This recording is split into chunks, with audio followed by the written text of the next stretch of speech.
Boa noite, gente. Boa noite, pessoal.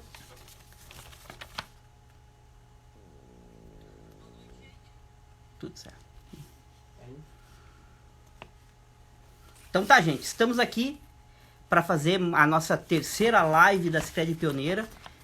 Dessa vez a gente tem um convidado muito especial, o André Godoy, superintendente do Sebrae RS. E essas nossas lives a gente tem tentado trazer conteúdos ligados ao nosso propósito, que é construir comunidades melhores, mas dessa vez especialmente a nossa campanha que a gente está fazendo agora, pelo consumo local. O tema dessa noite com o Sebrae vai ser caminhos para pequenos negócios atravessarem esta crise. O André já está aí com a gente. Tudo bem, André? Tudo bem, Solon? Como é que vai? Tudo bem. Ótimo. Tudo bem. Antes de mais nada, te agradecer muito aceitar o nosso convite. Sabe que para nós aqui do Sicredi, o Sebrae é um parceiro de primeira hora. Eu até falei antes na minha entrada anterior aqui, que a gente tem uma parceria muito forte com o pessoal da Serra, lá na pessoa do César, lá no Regional Sinos com o Copete. O que a gente inventa aqui, tudo que a gente imagina fazer, fala com o teu povo aí lá da Serra e da Sinos e tudo acontece. Então, uma saudação inicial para ti, agradecendo muito a tua presença aqui agora, André. Muito obrigado, Solon. Eu é que agradeço de poder estar representando o Sebrae aqui nessa tua live. E, como tu bem disseste aí, o Sicredi é um parceiro histórico do Sebrae e muito nos orgulha essa parceria, porque ela é daquelas parcerias que a gente consegue enxergar os resultados concretos na vida dos nossos empreendedores, assim como dos associados do Sicredi. Então, para mim, é uma honra estar com vocês aqui e conversar com os teus internautas. Os nossos a partir de agora, então, tá? Temos uma hora aí para interagir, tá, André? Vamos fazer um bate-papo bem leve, bem legal, porque a ideia é trazer conteúdo, né? E o tema é muito relevante para o momento, né? Caminhos para pequenos negócios atravessarem esta crise. A campanha Juntos pelo Consumo Local, que a gente tem tratado, ela está nesse guarda-chuva todo, né? Porque muito do nosso consumo como cidadão é em pequenos empreendimentos, né? Então, acho que as coisas acabam se conectando bastante, né? E, se tu me permite, eu vou fazer uma breve apresentação tua para as pessoas saberem quem é o André que está com a gente aqui. O André, vamos lá, natural de Caxias do Sul, André Vanoni de Godoy é empresário, administrador de empresa, advogado, com mestrado em Direito. Foi membro titular do Conselho Deliberativo do Sebrae por 19 anos, onde presidiu a Comissão de Ética por 4 anos. Foi diretor do Sistema Fiergs por 18 anos. Também foi presidente da Associação dos Administradores da Região Nordeste do Rio Grande do Sul, 92 e 93. Presidente do Conselho Deliberativo da Câmara da Indústria e Comércio e Serviços de Caxias do Sul, a SIC, 2008 a 2010. E presidente do Conselho Consultivo do SESI Caxias, de 2000 a 2006. Então tá aí, uma atuação bem forte no terceiro setor, principalmente, né, André? Acho que é a área que tu mais se especializou. E acho que vamos fazer uma bela figura aqui agora, falando para esses empreendedores e essa gente que está preocupada, né? Vamos lá, vamos começar, André. Vamos aproveitar bem essa nossa uma hora que a gente tem aí, antes que nos derrubem aí, antes que o Insta nos derrube. Bom, para a gente começar a contextualizar isso, acho que é importante a gente colocar todo mundo aqui na mesma página, né? O Sebrae sempre acompanha e divulga muito a importância que os pequenos negócios têm no Brasil, né? E quais são os dados atualizados da importância que o Sebrae tem atualizado, né, de dados, da importância que esse segmento do micro e pequeno negócio tem, tanto para a geração de emprego como para a renda no país? Quais são os últimos dados, André, que a gente tem disso, para a gente já começar vendo a importância desse segmento que a gente está falando agora, né? Claro. Solon, os dados fornecidos pelo Data Sebrae, que é um banco de dados do Sebrae Nacional, né? O último dado que nós temos, a nível de Brasil, os micro e pequenos negócios representam 30% do PIB brasileiro, 98,5% do número total de empresas. Eu vou repetir porque parece 98,5% das empresas brasileiras são micro e pequenas empresas e representam em torno de 41%, 42% do pessoal ocupado. Aqui no Rio Grande do Sul, os números são semelhantes. Nós estamos em torno de 36% do PIB gaúcho, 98% das empresas e 48% do pessoal ocupado. Então, realmente, como tu disseste, é um setor que tem um peso relevante para o país, a importância não só econômica, mas social, né, Solon? Porque os pequenos negócios são grandes geradores de postos de trabalho, de ocupação, um conceito mais moderno. Então, de fato, a importância que esse setor assume para a sustentação social e econômica do país e do nosso Estado também é enorme. Perfeito, André. Então, se tu me permite arredondar para a gente, todo mundo aqui, poder gravar esse número, falando do Estado do Rio Grande do Sul, então a gente pode dizer que 1/3 do PIB gaúcho vem do micro e pequeno negócio e praticamente a metade dos empregos também são desse setor, né? Exatamente, é isso aí. E daí tudo ia muito bem, ou as coisas sinalizavam um 2020 muito bom, né? De economia crescendo, o PIB ia crescer, a inflação estava sob controle, os sinais, os indicadores macroeconômicos eram positivos para a gente retomar o crescimento do país, e acontece em meados de março, cai no colo do mundo inteiro uma pandemia, e aí para toda a economia, né? E aí uma pergunta que eu quero te fazer, olhando para essa importância que o micro e pequeno tem no Rio Grande do Sul, 1/3 do PIB, metade dos empregos, é natural que esse setor também seja o setor que mais sofre. O Sebrae já tem dados, um diagnóstico feito dizendo quanto esse setor está sofrendo hoje em termos de faturamento, de empregos, que a gente possa sentir o quanto esse segmento está sofrendo com essa crise? O último dado que nós temos, Solon, que é final de maio, né, porque no início de abril nós começamos a fazer uma pesquisa semanal com os nossos clientes aqui no estado para saber os impactos que a crise estava exercendo nos pequenos negócios. O último dado da pesquisa é 31 de maio, porque nós mudamos um pouco a forma da pesquisa e ela vai ser mensal. Então, no final de maio, nós tínhamos em torno de 64% das empresas pesquisadas tinham sofrido uma queda maior do que 50% no seu faturamento ao longo desses, vamos dizer assim, março, abril e maio, né? Então, 64% com mais de 50% na queda do faturamento. Quer dizer, é um impacto absurdo para uma empresa que vem faturando e, repentinamente, metade do seu faturamento desaparece. Isso impactou em quase todos os setores de forma linear. O último, em termos de efeitos nos empregos, né, que tu perguntasse, aí nós trabalhamos com o dado do CAGED. Em abril, no Rio Grande do Sul, foram destruídas, que é o termo que se usa, né, em torno de 75 mil empregos. Todos eles localizados, em grande parte, nas micro e pequenas empresas, né? Então, de fato, o impacto da crise nos pequenos negócios foi avassalador.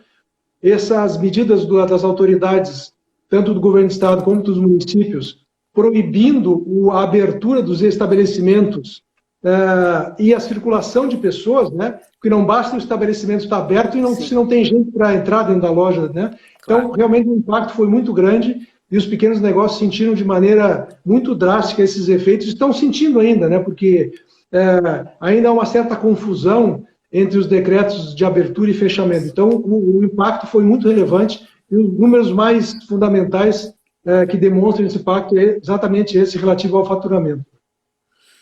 Perfeito, André. Realmente os dados são impressionantes, né?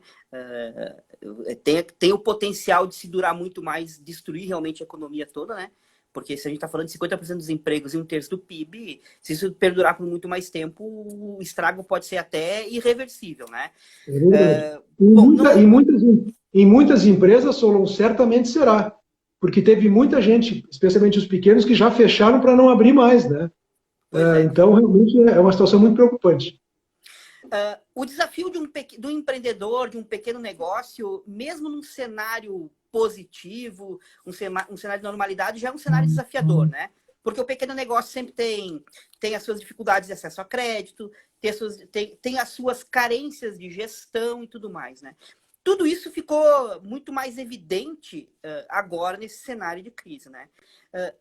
A gente costuma, aqui no Sicredi, a gente costuma entender que são dois pilares fundamentais para o pequeno e para o micronegócio ou para o autônomo empreendedor, né? Que sustenta o negócio dele. Dois pilares. Ter crédito adequado, crédito com prazos adequados, com custo adequado, mas também gestão. Então, na nossa visão, crédito e gestão são dois pilares que andam juntos. Sem crédito não tem negócio, mas só crédito sem gestão também pode ser um problema lá na frente. Na visão do Sebrae, além de crédito e gestão, o que mais é importante para um micro e pequeno empreendedor e que nesse momento da crise está sendo também, está sofrendo, está sendo impactado? Antes de responder, só deixa eu te falar. Alô? Cortou? Você está me ouvindo?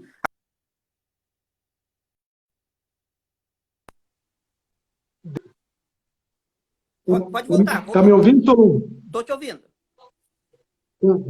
Isso. Então, de fato, a gestão é um dos pilares fundamentais de sustentação de um negócio. Por quê? Porque no conceito de gestão, ele envolve todos os atos de administração de um negócio, né? Então, é ele que faz, de fato, a diferença entre o fracasso e o sucesso de um empreendimento. Considera administração de pessoal, compras, controle de estoque, marketing, vendas e, fundamentalmente, gestão do caixa, que no final do dia é o que mantém a empresa viva, né? É o que a empresa quebra pelo caixa. Exato. E aí, então, nesse sentido, a gestão realmente é um dos pilares.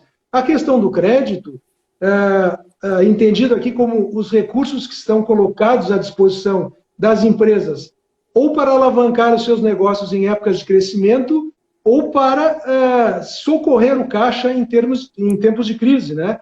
Justamente para servir como um colchão para que a empresa consiga se manter. Então, estamos de acordo com esses dois pilares, e eu acrescentaria apenas mais um, que é a questão do mercado, né?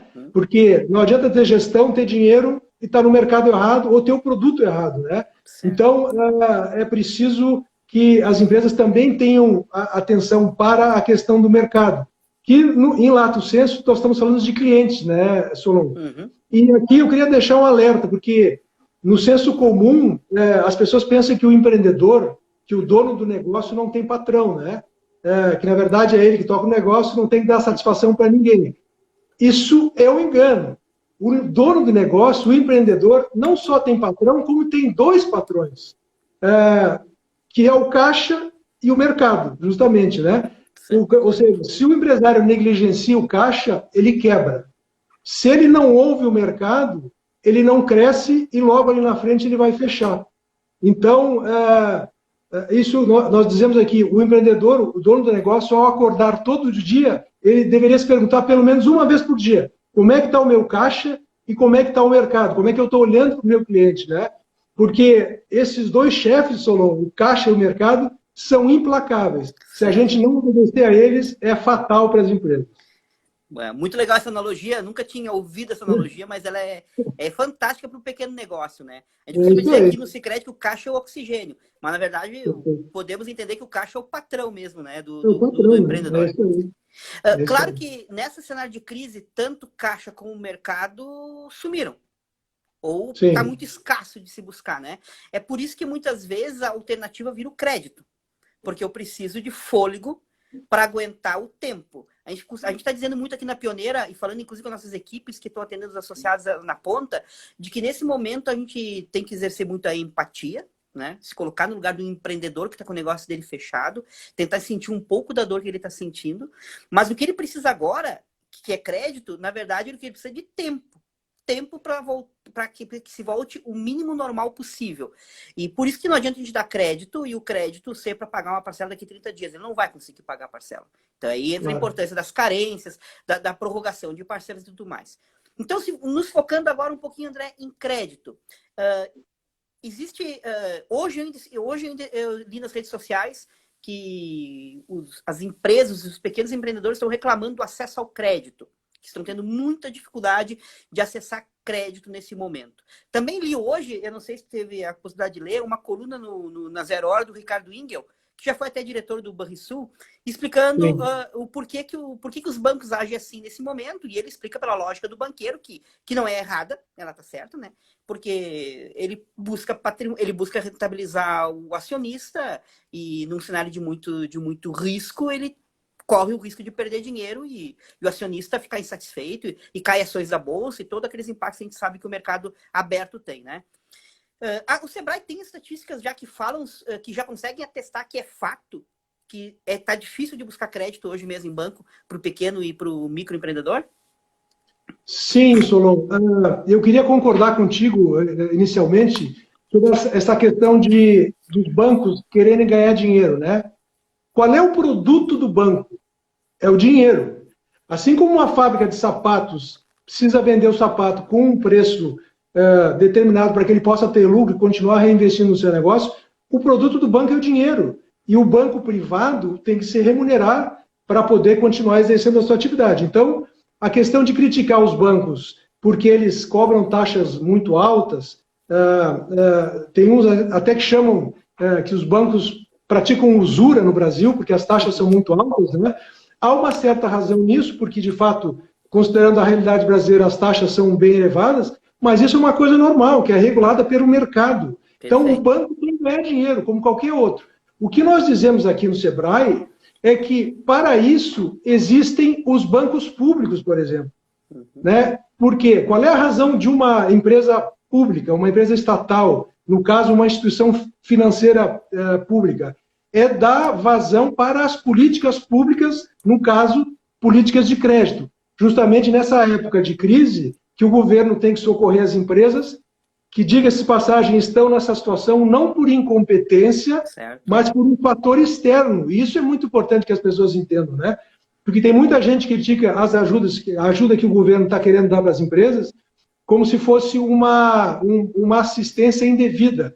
Acontece que as empresas estão nessa dificuldade por causa do governo. É o governo que proíbe a loja de abrir as suas portas.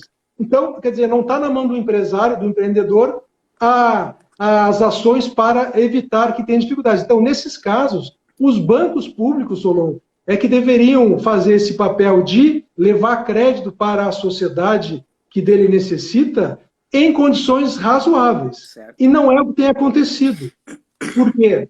Porque, além de as taxas ainda estarem altas, né, nesse viés que eu estou colocando, existem outras exigências que os bancos fazem que os pequenos negócios não conseguem atender, especialmente a questão de restrição de crédito, restrições cadastrais, a obrigação de manutenção de emprego. Isso tudo, numa época de crise, é impossível de haver uma garantia do empresário para isso. E é por isso que essas linhas de crédito que foram colocadas à disposição até hoje tiveram uma procura muito baixa. Sim. Porque os empresários não têm condições de alcançar esse crédito, né? Os dados que nós temos no Sebrae é de que, da parcela dos empresários que procuraram crédito, só 24% deles conseguiram crédito. E as razões são várias, né? São essas restrições cadastrais que eu falei, a falta de garantias das empresas, né? E também as taxas deriváveis, né, Solon? Porque, veja o quadro que eu vou desenhar. Para uma inflação projetada hoje, em torno de 2% ao ano, ou até, tem gente que está falando em 1,5% ao ano, para uma Selic que hoje caiu para 2,25%. Isso. E tem gente que diz que no final do ano vai chegar a 2%. Aí a Caixa Econômica Federal, que é um banco 100% estatal, criado para promover políticas públicas, cobra 17% ao ano do empreendedor. Como é que o sujeito vai pagar isso?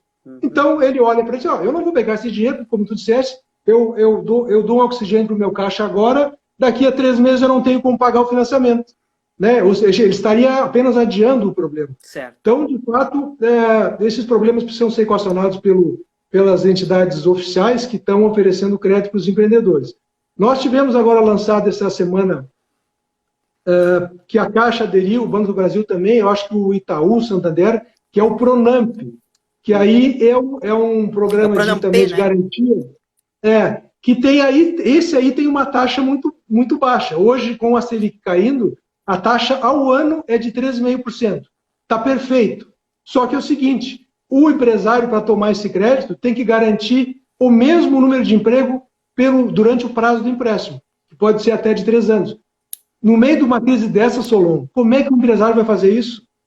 Ele não tem como garantir o emprego, né? Então, esse tipo de restrição é que prejudica o acesso do pequeno empreendedor a esse crédito que tem sido oferecido pelos governos e que realmente não tem chegado na ponta. Perfeito. E como é que o Sebrae enxerga que vai desatar esse nó? porque é preciso desatar esse nó, porque senão nós vamos ter se já tem muito pequeno negócio fechando, muitos mais fecharão agora por falta de crédito, né? E por essas exigências. Qual é o caminho para isso? É preciso uma articulação junto ao governo federal? Como é que isso vai acontecer para que o crédito venha, realmente vaze e chegue nos pequenos negócios? Essa, Solon, é a pergunta de R$1 bilhão. Ela passa, inegavelmente, por um entendimento das autoridades governamentais que gerem o tesouro nacional, de que hoje, se nós começamos com um problema de saúde, que foi o coronavírus, esse problema de saúde se transformou num problema econômico, numa crise que nós estamos vivendo, e se o governo não entender essa lógica que eu acabei de dizer, nós vamos enfrentar uma crise social, porque esses milhões de pessoas que estão ocupadas em torno dos pequenos negócios vão vir para o mercado em busca de renda, e essa renda vai ter que ser suprida pelo governo, através do Bolsa Família, através de seguro-desemprego. Então, para nós, é muito melhor que o governo empreste ou até dê dinheiro para as empresas, que com isso vão conseguir manter suas atividades, manter os empregos, gerar, inclusive, tributos para realimentar o tesouro, né? Do que deixar as empresas quebrarem e pagar seguro-desemprego depois. Então, a nós parece que a solução passa por esse entendimento do governo. Ele tem que reduzir o nível de exigências para que os pequenos negócios consigam ter acesso ao crédito. Se não acontecer assim, Solon, dificilmente nós vamos conseguir, né, nos recuperar ou até atravessar essa crise sem um estrago muito grande na economia do país, do Estado, por conta desse prejuízo que os pequenos negócios fundamentalmente vão sofrer. Pois esse cenário é bem preocupante, André. A gente também se preocupa muito aqui como cooperativa, porque a gente percebe que chega para a gente muito essa angústia do pequeno associado, do pequeno empreendedor, que é associado nosso, dificuldade de acesso a crédito, né? A gente tem tentado fazer a nossa parte como cooperativa de crédito, mas as cooperativas de crédito, até pela participação de mercado que elas têm hoje no país, elas não vão conseguir dar vazão a toda essa necessidade de crédito que existe, né?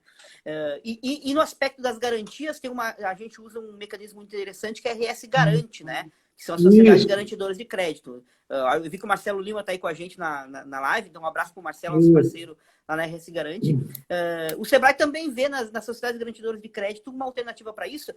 Quem sabe a gente aproveita, André, que tem bastante empreendedor aqui agora, que talvez nem conheça uma sociedade garantidora de crédito, talvez tu pudesse explicar rapidinho a função dela aí para essa gente. Claro. Sem dúvida, nós acreditamos muito, tanto é que nessa sociedade que é a RS Garante, o Sebrae está junto desde 2003, se eu não me engano, como aportando recursos na sociedade, assim como o Sicredi, né, para poder criar uma linha de crédito para os empreendedores. Fundamentalmente, a Associação Garantidora de Crédito funciona como? Ela, através do aporte de diversas instituições, né, como é o caso do Sebrae, o caso da Sicredi, que é também um parceiro muito forte nosso, ele aporta dinheiro para essa sociedade de crédito, que oferece essas garantias para uma instituição financeira de maneira que ela possa garantir operações com tomadores de empréstimo. Então, uma empresa vai até o Banrisul, por exemplo, ou até a própria Sicredi, né, solicitar uma linha de crédito, o Sicredi então, faz uma análise de cadastro desse interessado, oferece a linha de crédito e usa como garantia uma parte deste fundo que é gerido pela instituição garantidora de crédito, que no nosso caso, nós estamos falando, é a RS Garante. Por que o Sebrae aposta tanto nesse tipo de instituição? E também não só nas garantidoras, né, Solon, mas também nas cooperativas de crédito. Porque o grande mérito das cooperativas e das instituições garantidoras são que elas estão mais próximas dos clientes. Elas entendem a linguagem dos clientes, dos empreendedores, né? Coisa que não acontece com os grandes bancos. Como eu disse, estão interessados mais em ganhar dinheiro do que ajudar os empreendedores. Então, a natureza das cooperativas de crédito, que nasceram do cooperativismo, né? De pessoas se reunindo para se ajudar mutuamente, que é o que está na raiz de todo o sistema cooperativo, e aí que há uma identificação tão grande com o Sebrae, né? Porque o Sebrae age para ajudar os pequenos empreendedores de uma maneira que eles possam agir, inclusive, setorialmente, né? Então, e não é à toa esse dado tu tens também, de todos os financiamentos concedidos no Brasil até maio, as cooperativas de crédito estão em primeiro lugar, responsáveis por 30% de todo o crédito oferecido no Brasil. Isso já é um indicador de que o sistema de crédito no país está errado. Pelo menos o que financia os pequenos negócios, né? Nós estamos falando de pequenas empresas, não de grandes empresas. Então, precisa entender a realidade do empreendedor. E aí, as cooperativas de crédito, e eu faço uma menção especial ao Sicredi, não porque nós estamos conversando, mas porque isso é uma coisa histórica, né, Solon? É uma das instituições de crédito que mais tem ajudado os pequenos empreendedores no estado do Rio Grande do Sul. Então, é um agradecimento, inclusive, que eu faço aqui a vocês, por entenderem essa realidade e atuarem justamente para tentar minimizar esse problema, para que ele não vire um problema social. Então, é por isso que o Sebrae aposta tanto nesse tipo de modelo de negócio de financiamento. Perfeito, André. Obrigado pela referência. A gente faz isso por propósito mesmo, por acreditar que o nosso papel realmente é desenvolver a economia das pequenas localidades, principalmente, né? A gente falando isso na nossa conversa, André, que de dois pilares que a Sicredi acredita para um negócio, que é crédito e gestão, e tu colocou um terceiro elemento muito importante, que é o mercado, né? Vamos falar um pouquinho de gestão agora, porque eu acho que é aí o grande serviço que o Sebrae presta hoje, né, para o pequeno empreendedor no país, é no apoio à gestão. Nós temos aqui na Pioneira um programa de consultoria para pequenos negócios, para associados que têm pequenos negócios, em parceria com o Sebrae. E aí vai de novo o meu agradecimento e o meu elogio ao Sebrae de Caxias, o César, o Sebrae dos Sinos, lá Copete, que nos apoiam integralmente nesse trabalho, né? Nós temos depoimentos fantásticos de empreendedores que foram assistidos por essa consultoria, indicados pelo Sicredi, onde o Sicredi paga, inclusive, uma parte dessa consultoria, né? E o negócio vira. O negócio pega uma outra proporção, né? Falando de gestão especificamente, qual é o impacto, e se o Sebrae consegue medir isto, qual é o impacto de uma boa gestão num pequeno negócio, ou qual é o impacto de uma gestão ruim num pequeno negócio? O Sebrae tem algum estudo que fala sobre isso? Os dados que nós temos, né, Solon, eles são os dados de sobrevivência das empresas, né? Por exemplo, por que as empresas, as pequenas empresas, os pequenos negócios fecham? Quais são as principais razões pelas quais elas fecham no início, muitas delas, né? No início da sua vida. Primeiro, por falta de planejamento, por falta de negociação com seus fornecedores, por falta de acesso ao crédito, né? Por falta de capacitação de gestão, por falta de visão de mercado, portanto, visão de produtos, né? Então, essas são as principais causas de mortalidade das empresas. A diferença da gestão, como eu disse lá no início da nossa conversa, é total, porque é a diferença entre o fracasso e o sucesso do empreendimento. E é por isso que o Sebrae, ao longo dos seus quase 50 anos de história, vem aperfeiçoando a sua atuação no sentido de capacitar o pequeno empreendedor, o pequeno negócio, para fazer gestão. E até tu me dás a oportunidade de fazer um esclarecimento, Solon, porque o Sebrae ainda é visto por muita gente como uma entidade fundamentalmente fornecedora de cursos para os pequenos empreendimentos. E não é isso, nós já fomos assim uma vez. Hoje, inclusive com o auxílio de instituições como o Sicredi, o Sebrae é uma instituição realmente de capacitação dos empreendedores, fornecendo soluções práticas para que eles possam aplicar imediatamente no seu negócio e, através de uma gestão qualificada, então, conseguir sobreviver ao longo do tempo, né? Nós, inclusive, agora, por conta dessa crise, lançamos um pacote que nós chamamos de pacote emergencial, que o Sicredi também está apoiando, né? Focado fundamentalmente em 3 pilares, que é gestão de caixa, no sentido de evitar despesas desnecessárias e gerar recursos novos, portanto, administração de custos e remodelagem de negócios. Então, tudo isso se traduz em uma boa gestão.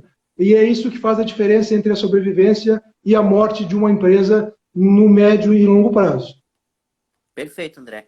Bom, nós temos essa parceria forte já com o Sebrae, né, nessa consultoria. Nós temos grandes relatos, importantes relatos de como pequenos negócios ou cresceram o faturamento ou melhoraram a margem do seu negócio, porque tem muito empreendedor que, na verdade, ele não ganha dinheiro, né? Ele fatura, ele troca dinheiro só, porque na verdade ele não consegue. E por isso ele não entende porque o negócio dele não cresce. A gente tem relatos, a gente conheceu casos de pequenos empreendedores que não sabem formar o preço dele, né? Ele imagina que se ele simplesmente bota 100% em cima de um produto que ele comprou por 10 e ele vendeu por 20, ele imagina que ele tem 100% de lucro. Né? Parece que, quem está nos ouvindo agora pode parecer que isso é folclórico, não é folclórico. Isso é verdade. Infelizmente, acontece com muita frequência, né? Então, a gente pode, na tua opinião, se a gente conseguir ter crédito abundante e crédito abundante e num custo adequado, ter uma gestão qualificada e ter um bom olhar de mercado, é muito difícil um pequeno empreendedor dar errado. É isso? Podemos concluir isso? No mundo perfeito, sim, né? Ou seja, se eu tenho uma gestão qualificada, tenho recursos e tenho um produto adequado para um mercado determinado, não tem como dar errado, né? O grande problema é que, especialmente dos pequenos negócios, é que dificilmente a gente encontra essas variáveis todas juntas ao mesmo tempo, né? E é por isso que o Sebrae atua justamente para tentar criar essa situação perfeita para as empresas. Quer dizer, as empresas têm suas competências, ou ela tem uma boa gestão, mas não tem um bom produto, ou ela tem gestão, produto, mas não tem recurso, né? Então, aí o Sebrae entra justamente para direcionar as estratégias da empresa, de maneira que ela consiga atuar com essas variáveis todas em harmonia para garantir a sobrevivência do seu negócio, né? Mas, de fato, tu tem toda a razão. Esses fatores combinados, eles são, eu diria, 99% asseguram o sucesso de uma empresa ou de um produto. Perfeito. Falamos até agora de como o Sebrae funciona, falamos das possibilidades de que o Sicredi, que as cooperativas também estão atuando diferente nesse momento de crise, o papel das sociedades garantidoras. Mas vamos falar um pouquinho agora, vamos voltar para esse cenário complicado que a gente está vivendo agora, tá, André? Vamos imaginar que o André seja um pequeno empreendedor, né? Com todo o conhecimento que tu tem e tudo mais. E tu vê todo esse cenário, tu vê liga a TV, escuta o rádio, só vê notícia ruim, não há perspectivas positivas por enquanto. Eu não vi ninguém ainda falar que vai lá, investe que vai dar tudo certo. Não. A gente só ouve que vai passar, mas na verdade é muito mais uma vontade, um desejo do que uma perspectiva baseada em indicadores reais, né? Nesse sentido, o que o André, empreendedor, faria nesse momento? Eu lhe protegeria o caixa dele, porque caixa é o oxigênio e a gente quebra por falta de caixa. Não faria nenhum gasto, cortaria despesas. Ou este é o momento que o André ia olhar para o mercado, ia ver alguma oportunidade surgindo, até porque negócios estão se transformando neste momento, né? Tá todo mundo falando novo normal e é possível que novas oportunidades de negócio surjam. E o André correria um risco, claro, sempre calculado, e ia correr risco. Ou seja, resumindo, o André ia se blindar, ia se fechar e proteger o caixa, ou o André ia olhar para o mercado e ia tentar capturar uma oportunidade de correr algum risco neste momento? É difícil responder essa pergunta com uma resposta só, né? Porque isso depende muito do mercado em que a empresa está inserido e do tipo de negócio que ela tem. Por exemplo, nessa crise, nós vimos muitos pequenos negócios prosperarem, inclusive. Que são aqueles negócios que puderam, por exemplo, se utilizar dos serviços de teleentrega, de delivery, né? Esses, fundamentalmente, nós estamos falando aí de pizzarias, por exemplo. Eu sou de Caxias. Caxias é uma região que pródiga em pizzarias, né? Sim. Pessoal, tem gente que cresceu muito agora por causa da teleentrega. Negócios que conseguiram, por exemplo, fazer parcerias com o iFood, cresceram barbaramente. Por quê? Porque conseguiram entrar num nicho de mercado que permitiu que eles aproveitassem uma oportunidade para aumentar. Mas isso não é linear, né, Solon? Depende muito do negócio. Agora, eu te diria o seguinte, uma característica em comum todos eles têm, que é essa que tu dissesse, é blindar o caixa. E a blindagem do caixa, Solon, não é só para épocas de crise, é sempre. Né? O que acontece no Brasil, muito por conta de que nós estávamos recém saindo de uma crise, né? As empresas estavam começando a respirar novamente, então muito poucas empresas tinham reserva de caixa suficiente para, por exemplo, vamos dizer assim, usar uma linguagem popular, dar um peitaço. Né? Eu agora vou renovar o meu negócio, vou trocar o meu mix de produtos e vou usar o caixa que eu guardei para fazer isso. A maioria não tem caixa. E aí nós voltamos lá para aquele problema anterior, que é o acesso ao crédito. Então, eu te diria o seguinte, todas essas alternativas que tu falaste devem estar sobre a mesa. Né?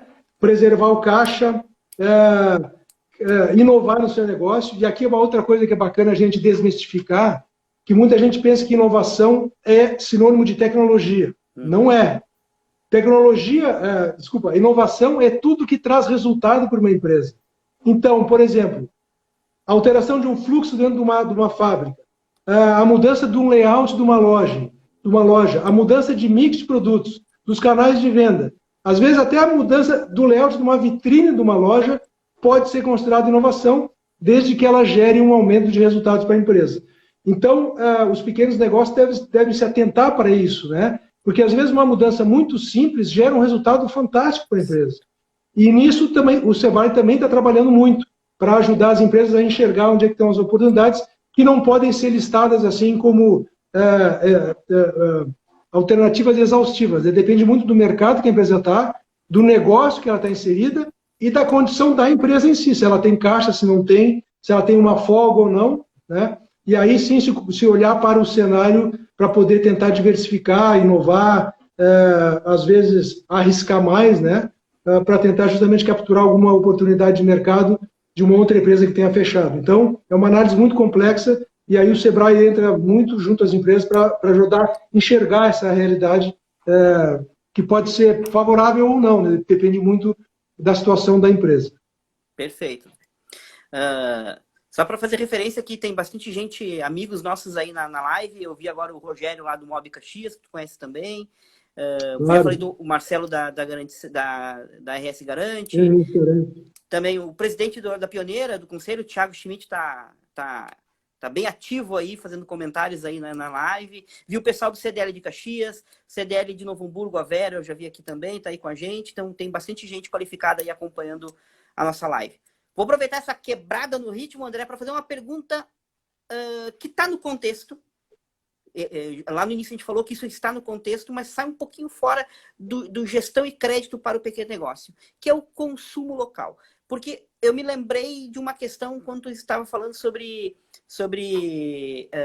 que o negócio que depende do delivery saindo bem, daí tu falou do iFood e tudo mais, né? O e-commerce, o comércio eletrônico, ele já era forte e ele só ganhou uma proporção muito maior por conta da pandemia e o isolamento social, né? Como é que o pequeno... Agora falando especificamente do comércio, né? Como é que o pequeno comércio combate o e-commerce? Ou não é combater o e-commerce? Como é que ele faz para ele ter o e-commerce como um parceiro, um aliado dele? Porque me parece que querer ir contra o comércio eletrônico não faz sentido, né? Porque é o comportamento humano que está mudando, né? Como é que faz o comércio pequeno, um comerciante pequeno que está nos ouvindo agora? O que ele faz nesse momento? Quando a gente conversa com gente inteligente, Solon, é bom porque ela faz a pergunta e dá a resposta também, que é o que tu fizeste aí. Na verdade, o comércio, inclusive os pequenos, não podem ir contra o e-commerce, eles têm que se aliar ao e-commerce, né? Porque essa crise, além de gerar essas questões todas que nós estamos falando, ela provocou uma mudança nos hábitos de consumo.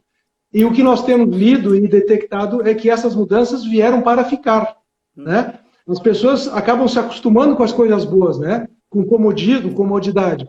Então, por que uma pessoa vai sair de casa para ir até uma loja fazer uma compra, se ela pode levantar o celular, fazer a compra via uma loja virtual e receber o produto em casa, né? Então, de fato, é uma questão de estratégia. Claro que aí também depende muito do ramo do negócio, porque nem todos os negócios são elegíveis para o e-commerce, né? Mas para aqueles que são, e é isso que importa, e o varejo quase todo ele o Sebrae tem criado, né, uma série de soluções para ajudar os empreendedores. Nós estamos trabalhando agora no marketplace do próprio Sebrae, justamente para trazer as pequenas empresas para hospedarem os seus negócios dentro do da nossa loja virtual, né? E estamos ensinando, e aí nós ensinamos, Solon, desde as empresas a tirarem foto do seu produto de maneira que ele fique atraente numa página digitalizada, até a estruturação do seu site. Então, trabalhando em toda essa cadeia, porque nós temos certeza que é um caminho sem volta. E isso vale para o pequeno negócio, né? Tanto que o nosso marketplace, inclusive, ele vai funcionar por georreferenciamento, de maneira que as empresas, que as pessoas que vão procurar comprar no seu bairro, e aí conversa muito com essa campanha que tu falaste aí de compre no local, né? Ela possa acessar aquele comércio, aquele negócio que está no seu bairro, na sua cidade, né? Estimulando a economia local. Porque a gente sabe que a vida acontece no município, né, Solon? Então, o consumo local, no bairro, na padaria do bairro, no mercado do bairro, na loja do bairro, é muito importante para manter aquela economia daquele ecossistema local. E aí não é só comprar no local, né? Porque eu posso comprar no local produtos de uma empresa de fora da minha cidade, claro, né? Perfeito. E o comércio eletrônico intensifica isso ainda mais, né? Perfeito. Então é comprar no local e do local para fazer frente a essa crise. Não estou dizendo com isso, porque eu já fui criticado porque as pessoas me entenderam mal. Eu não estou sendo contra nem as médias e grandes empresas e nem empresas de fora da minha cidade, do meu bairro ou até do meu país. Perfeito. O que eu estou dizendo é o seguinte aqui, numa época de crise, nós temos que nos proteger. E aí volto de novo para a questão da colaboração, né, Solon? Do cooperativismo, ou seja, nós temos que nos ajudar. E aí essas campanhas de comércio, de compra no local, a própria Assembleia Legislativa do Rio Grande do Sul agora também está com uma campanha escolha de valor, estimulando a que as pessoas comprem de produtos aqui do Rio Grande do Sul e do próprio país, justamente para fortalecer a nossa economia, né? Porque os Estados Unidos não estão preocupados com as empresas que vão quebrar aqui. Nós temos que estar preocupados, né? Então não tem xenofobia, não tem ser contra a grande e média empresa, nada. É uma questão apenas de foco e de ajudar o meu público, né? Porque o Sebrae também é uma empresa e eu preciso ajudar os meus clientes, que são os pequenos empreendedores. Perfeito. Foi ótima a tua abordagem, André, porque quero fazer coro contigo e também esclarecer que quando a Pioneira fala em Juntos pelo Consumo Local, nós não estamos falando só do pequeno e micro negócio e não estamos falando só de empresas que têm a sede localmente, né? Eu sempre uso de exemplo, acho que um dia vai me pagar até um cachê para mim, né? Eu uso de exemplo a filial da Lojas Benoit que tem em Nova Petrópolis. Sim. É local, porque ele gera emprego, renda e impostos aqui em Nova Petrópolis. Então, foi bom tu falar isso para a gente esclarecer que quando a gente fala de consumo local, não é só o pequeno negócio e não só negócios que são aqui locais. E até acho que no aprimoramento dessa conversa e desse movimento todo, a gente vai acabar falando em consumo regional. Porque não tem tudo em Nova Petrópolis, não tem tudo em Caxias, não tem tudo em Gramado, né? Então, a gente vai acabar criando uma rede regional nesse sentido, né? Perfeitamente. E é legal só também fazer um adendo só, Solon, essa questão de comprar do pequeno, do médio e do grande, né? O que resume tudo isso é o seguinte, a economia é uma cadeia de atores, né? Que dependem um do outro para sobreviver. Então, não adianta, se nós tivéssemos só micro e pequenas empresas, essas empresas provavelmente continuariam micro e pequenas para o resto da vida. Se nós tivéssemos só grande, como é que é? Entendeu? Então, é um ecossistema, né? A multinacional precisa do pequeno empreendedor aqui que produz os seus insumos e vai fornecer para ela produzir. Então, é uma cadeia econômica. Se qualquer elo dessa cadeia se partir, toda a economia sofre. É como tu disse, é um ecossistema, ou seja, todo mundo depende de todo mundo. Então, isso também é importante que fique claro, porque às vezes parece que a gente defende só o pequeno. Não, nós defendemos o pequeno porque é o nosso cliente. Mas temos a noção de que o pequeno precisa do grande tanto quanto o grande precisa do pequeno. Certo.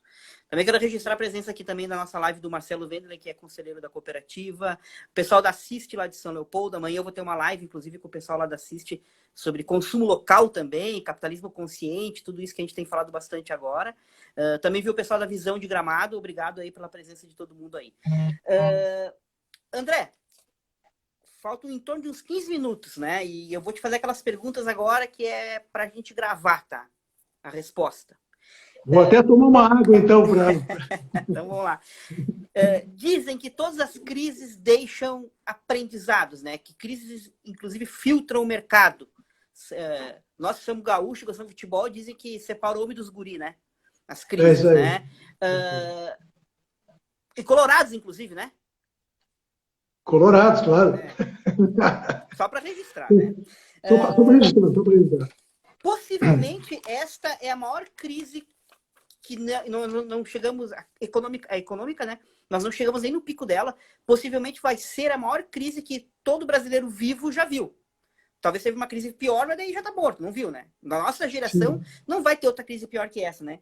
Na tua opinião, André, de tudo que a gente está vendo acontecer, das mudanças que estão ocorrendo, dos novos pensamentos, das novas ideias que estão surgindo, dos impactos que parece que estão aparecendo já, o que tu imagina que vai ser o legado ou os legados que esta crise vai deixar e que daqui 20, 30 anos a gente vai ler num livro de história, vai ler num jornal e dizer, olha, naquela crise de 2020, isto mudou.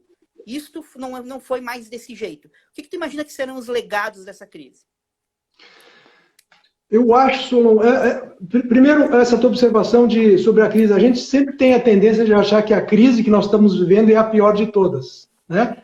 Quem viveu as crises anteriores tinha a mesma opinião. Provavelmente pode ter tido, não via internet, mas a mesma conversa que nós estamos. Nunca vivemos uma crise como essa, como é que eles vão fazer? E, no entanto, as empresas sobrevivem, nós, como seres humanos, temos sobrevivido, né? Mas, de fato, as crises todas fazem uma depuração do mercado, né?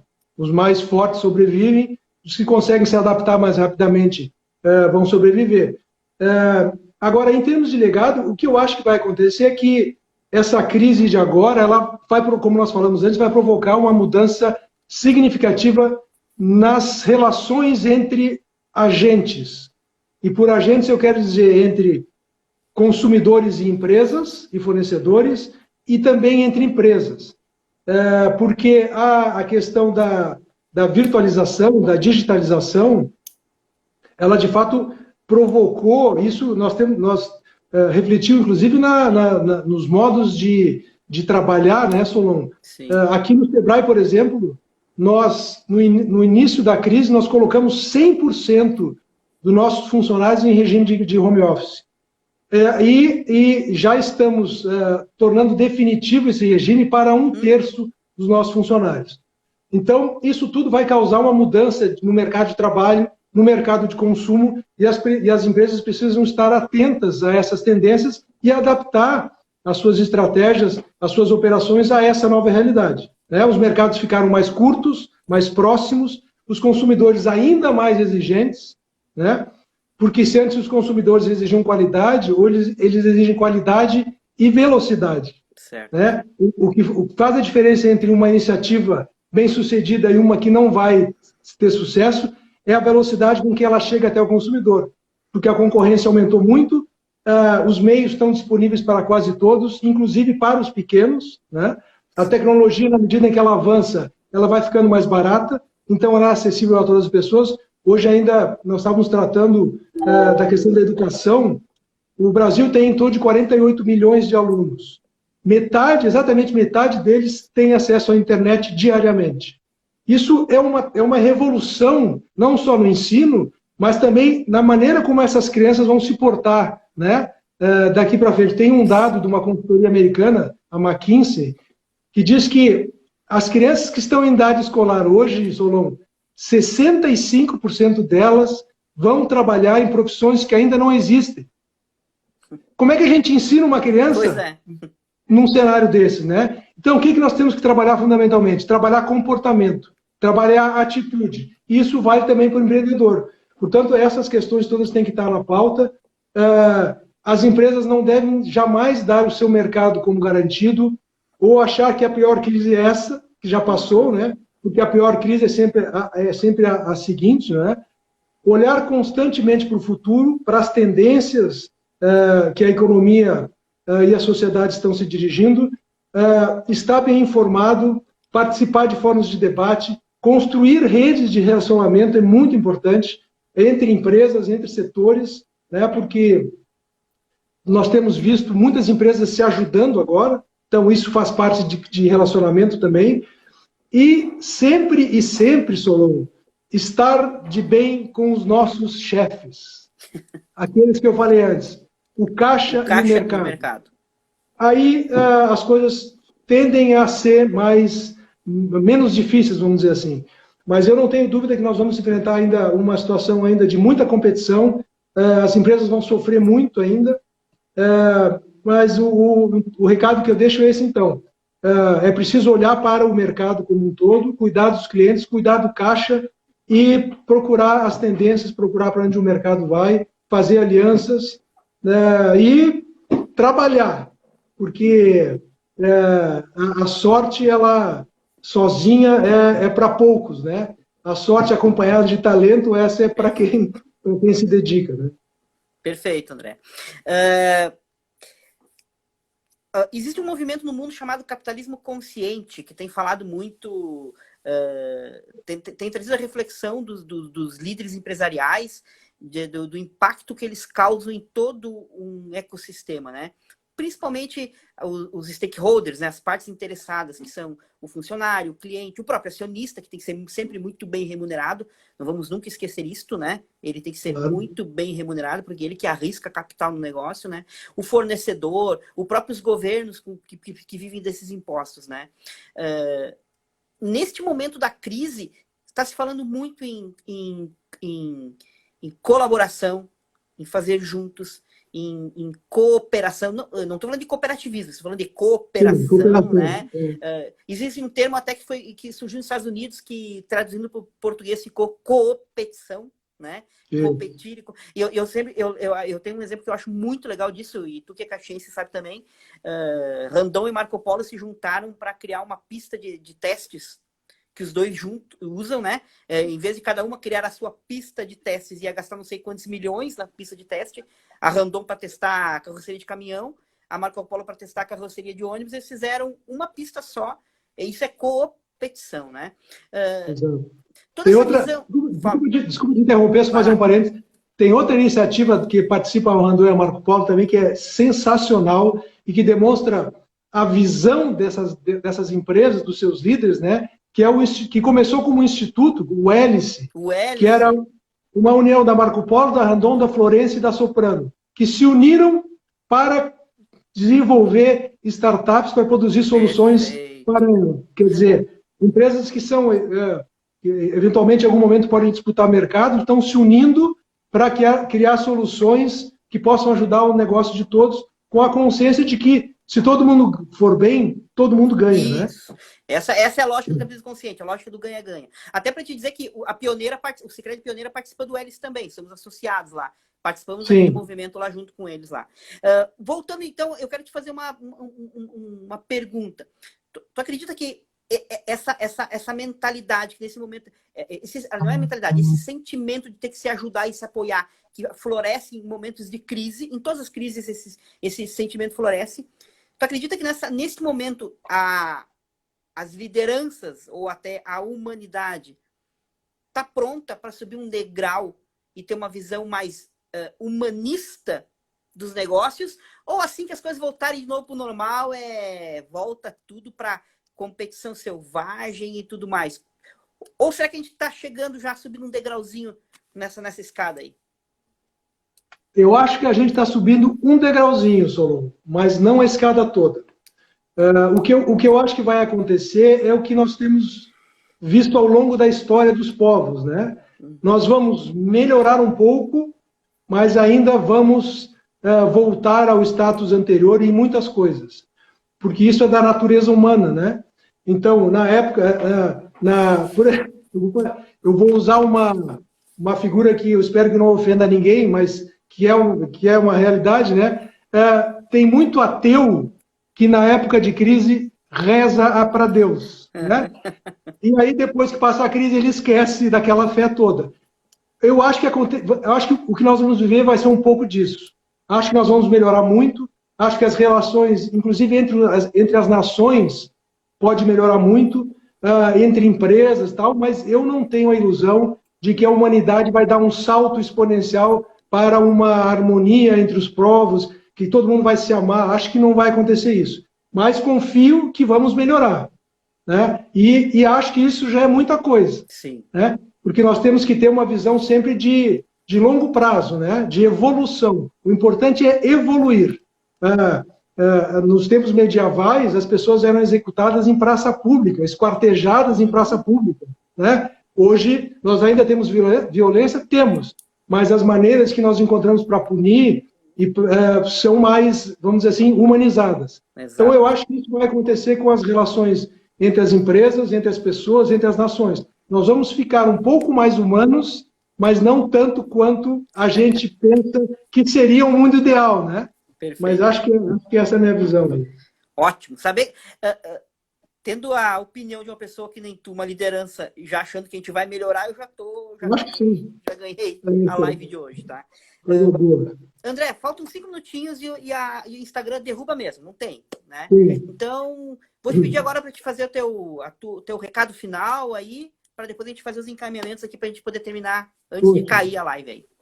Prometo ser breve, então. Eu quero, Solon, então, fazer um agradecimento especial para ti, para o Sicredi, como parceiro do Sebrae, parceiro, eu já digo, parceiro histórico do Sebrae. Nós temos uma conjunção de propósitos que é muito legal, e isso inclusive, intensifica as nossas ações, e nós temos, como tu disseste antes, espalhado pelo estado inteiro, parcerias muito profícuas, muito sólidas do Sebrae com o Sicredi. Eu quero, então, reafirmar esse nosso propósito. O Sebrae conta muito com o Sicredi, porque o Sebrae sozinho não faz nada. Nós precisamos de parceiros para maximizar a nossa ação. E com isso, eu quero, em nome do César, que é o nosso gerente aí da Regional de Caxias, e do Copete, que é o da Regional Sinos, eu não vou citar os outros porque são muitos, né?